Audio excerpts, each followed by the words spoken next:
من همیشه به فالوورام احترام میذارم. اینم خدمت شما. یه دونه قابلمه کوچیک یه شیرجوش، 3 تا زرده تخم مرغ که اصلا نمیتونم سالم درشون بیارم، 100 گرم شکر، باز کردن پاکت نشاسته ذرتم که سخت ترین کار دنیاست.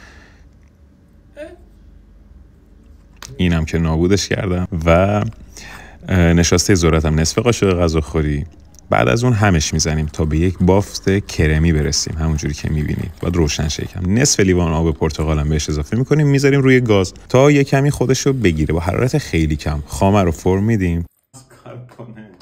بدون مسخره بازی ماسکارپونه رو به خامه‌ای که فرم گرفته اضافه میکنیم و نصف اون کرمی که درست کردیم و بهش میزنیم، کرم پرتقالمونو، و میزنیم تا به یک بافت لطیف برسیم.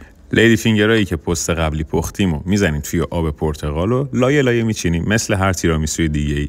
و بعد از اینکه لایه ها رو چیدیم و تموم شد، باقی مونده کرم پرتقالمون رو روش میریزیم و با تیکه های فیله پرتقال تیرامیسویمون رو تزیین میکنیم و میره که بره برای استراحت توی یخچال. درجه 1 بره حداقل 4 ساعت داخل یخچال استراحت کنه. کاش منم تیرامیسو بودم. تیرامیسو حداقل میتونه 4 ساعت استراحت کنه. بعد 4 ساعت میاریمش بیرون از یخچال و برشش میزنیم و میریزیم داخل ظرف تا داداشمون ظرفو بدزده.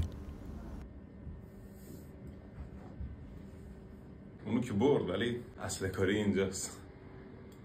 ببین تو رو خدا اصلا چی بگم من؟ چی بگم؟ یه قاشق از بهشت.